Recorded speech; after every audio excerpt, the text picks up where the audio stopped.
Audi TT Mk1 tailgate strut replacement.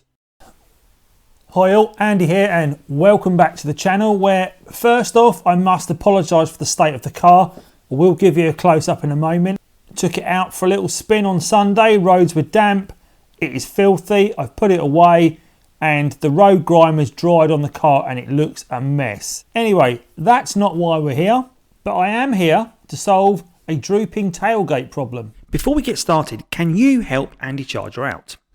As I near my subscriber goal, I did promise that I would buy another TT for the channel and try and work my magic on it. So I'm looking for a really cheap project car for the channel. One I can tear down and rebuild, perform some form of a Lazarus move and bring a car back from the dead. So if you know of such a car, or if you have a car of your own that you no longer want or care for, and you would rather sell it to the channel rather than the scrap man, then please do get in touch. I've put my email address below for you to drop me a line or leave me a message in the comments. Right, back to this week's content. Back to tonight's content, we are looking at the two struts that sit on the tailgate of the Roadster. Now, I don't own a hardtop coupe of the same vehicle yet, I might add, but I think the struts are in a similar position but might be slightly longer. So I think the parts for the coupe may be slightly different to the Roadster. Turns out my suspicions are right. The coupe version of the strut is part number 8N8827552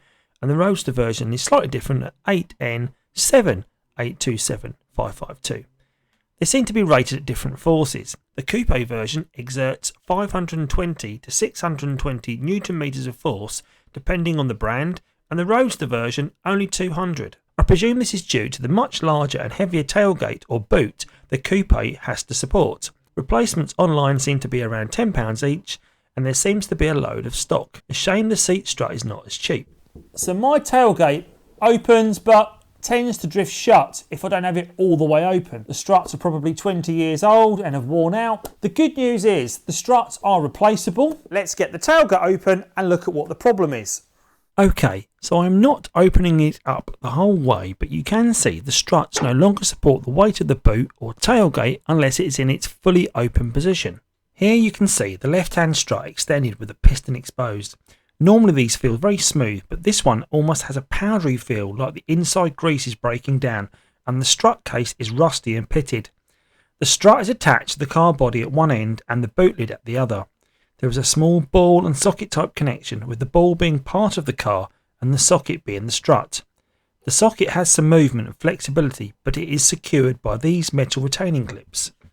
To remove the strut, we simply need to remove these clips. So using a small electrical screwdriver sized implement, pry the clip up from underneath by slotting the flat blade under the middle part of the clip rear. It has a sort of lowered groove which is ideal for getting some purchase. Lever up and the clip will remove itself from the two grooves in the strut socket. Manoeuvring the clip upwards without removing from the strut should release it enough from the ball if you just want to remove the strut for inspection. If you are going to be replacing the entire strut, it's best to pry the clip all the way off.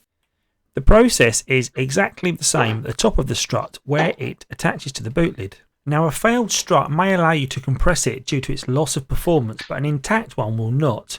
This seems to resist, but it is in pretty bad shape, so for £10 I'm going to replace it. I'm also going to give the ball mount a good clean with some WD-40 to remove the old grease and dirt. Getting the old clips onto the new struts can be a bit fiddly, but I recommend opening them up slightly with a pair of pliers if you cannot easily slide them on.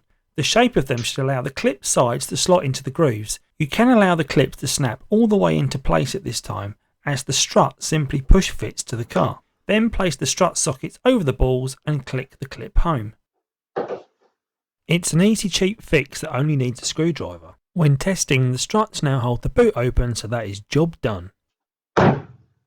If you like what you have seen today, please do give it a thumbs up.